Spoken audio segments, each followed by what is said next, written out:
এসআইআরে হয়রানির অভিযোগে দিকে দিকে বিক্ষোভ অবরোধ আর এবার বর্ধমান স্টেশন রেললাইনের ওপর শুয়ে পড়ে বিক্ষোভ স্থানীয়দের তুমুল উত্তেজনা জাতীয় পতাকা হাতে বিক্ষোভ উঠল স্লোগান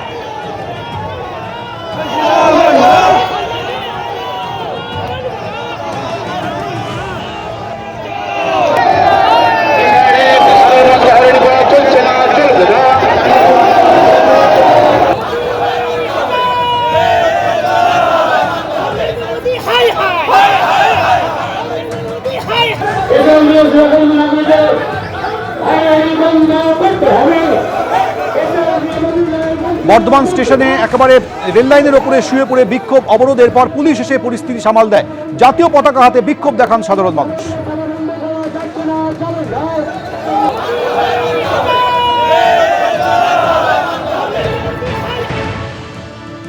কেন্দ্র সরকার আর নির্বাচন কমিশনের বিরুদ্ধে আমরা আজকে অবরোধ করলাম। এত হ্যারাসমেন্ট করছে আমাদেরকে, ভারতবাসী হয়ে আমরা মানে এত ডকুমেন্ট দেওয়ার সত্ত্বেও আমাদেরকে রিজেক্ট করছে, কোনো স্যাটিসফাই করছে না। কি কাগজ ওরা চাই সবই আমরা দিচ্ছি, তাও একবার নোটিশ হেয়ারিং করার পর দ্বিতীয়বার আবার করছে। সাধারণ মানুষ পুরো সবাই মানে পরেশান আছে। আমরা দিন আনি দিন খাই, সব এই কাগজ নিয়ে দৌড়াদৌড়ি করে আমরা মানে পরেশান হয়ে আছি।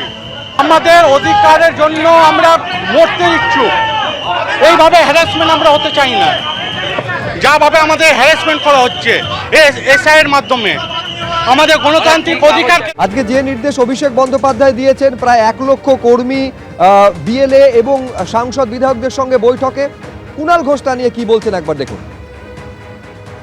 কয়েকটা দিন মানে দাঁতে দাঁত চেপে লড়াই, বিজেপির এত বড় একটা চক্রান্ত যেটা অন্য রাজ্যে তারা সফল হয়েছে এখানে আটকে যাচ্ছে, এই চক্রান্তটাকে প্রতিহত করতে সর্বশক্তিতে দিতে হবে। কোনো আত্মসন্তুষ্টির জায়গা নেই, অতিরিক্ত আত্মবিশ্বাসের জায়গা নেই।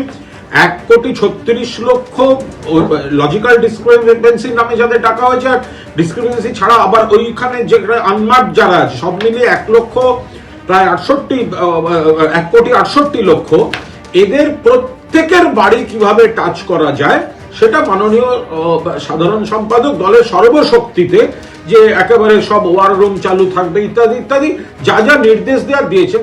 সরাসরি কৃষ্ণেন্দু অধিকারী আমাদের প্রতিনিধি রয়েছেন। কৃষ্ণেন্দু, এই যে 1 ঘন্টার বৈঠক, একদিকে হচ্ছে দলের তরফে দলের উদ্দেশ্যে বার্তা দিলেন যে কোনো আত্মতুষ্টির জায়গা নেই, কিন্তু দলকে সতর্ক পর্যন্ত করে দিয়েছেন যে কেউ যদি সিরিয়াসলি কাজটা না করেন একেবারে বাইরে রাস্তা দেখিয়ে দেওয়া হবে। আজকে 1 ঘন্টার বৈঠকে ঠিক কি কি নির্দেশ দিলেন তৃণমূলের সর্বভারতীয় সাধারণ সম্পাদক?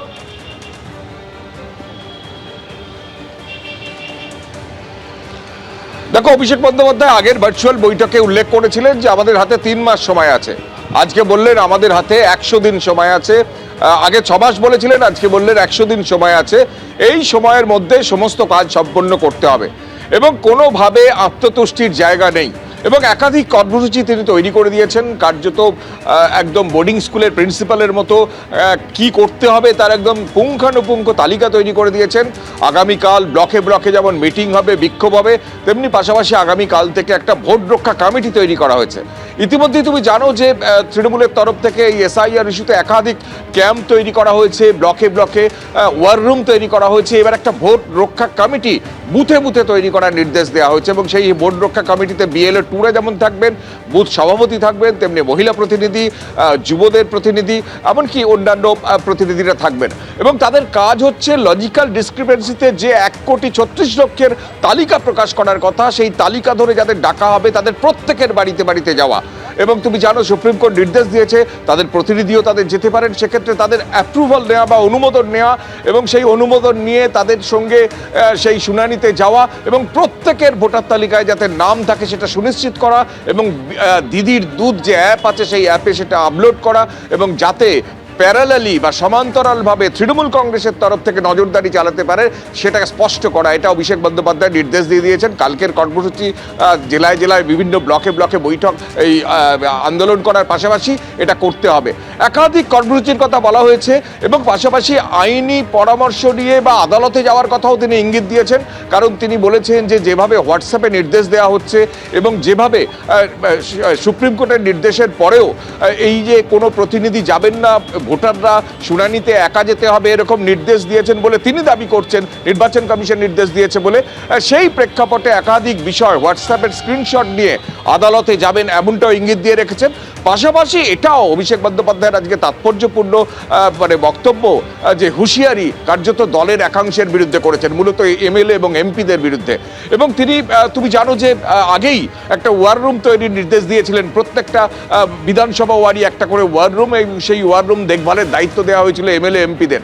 তার কাছে রিপোর্ট এসছে, তিনি দাবি করছেন সেই ওয়ার রুম কাজ করছে না, এবং তাতে বলছেন যে এই যে এমএলএ এমপিরা তাদের এমএলএ এমপি করেছে দল, সেখানে যদি তারা সিরিয়াসলি কাজ না করেন তাহলে পার্টি তাদের রাখবে না, এবং অন্যান্য পার্টির মতো তাদের বেতনের 50% তারা নিয়ে নেয় না দল, সেক্ষেত্রে তাদের গ্যাটের টাকা খরচ করে সেই ওয়ার রুম চালাতে হবে, এবং গোটা বিষয়টা মনে রাখতে হবে তাদের এমএলএ এবং এমপি করেছে দল, এবং দলের প্রতি তাদের দায়বদ্ধতা। একেবারে এমপি এমএলএদের কার্যত সতর্ক করেছেন অভিষেক বন্দ্যোপাধ্যায়, এবং এইটাও তিনি বলছেন যে লজিক্যাল ডিসক্রিপেন্সির যে তালিকা সামনে আসবে প্রত্যেকের বাড়িতে কিন্তু তৃণমূল কংগ্রেসের প্রতিনিধিদের যেতে হবে, একটা কেসও যেন মিস না হয়।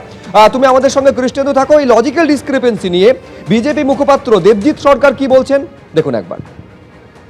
ওনারা শুধু কি ওই কত কোটি কত লক্ষ বলছেন শুধু তাই নয়, না বলা বাণী অন্য, যারা কিনা মারা গেছেন, যারা কিনা ইহজগতে নেই, পৃথিবীতে নেই, তাদের কাছে ওনারা পৌঁছানো লোক পাঠাবেন, তাদের কাছে ওনারা বিএলএদের পাঠাবেন, ওনাদের ব্যাপার। সর্বাধিনায়ক বলছেন ভাই, আপনারা কি বলেন? সর্বাধিনায়ক একটা আঞ্চলিক সর্বভারতীয় দলের, আঞ্চলিক সর্বভারতীয় দলের সর্বাধিনায়ক। এবিপি আনন্দ, এগিয়ে থাকে, এগিয়ে রাখে।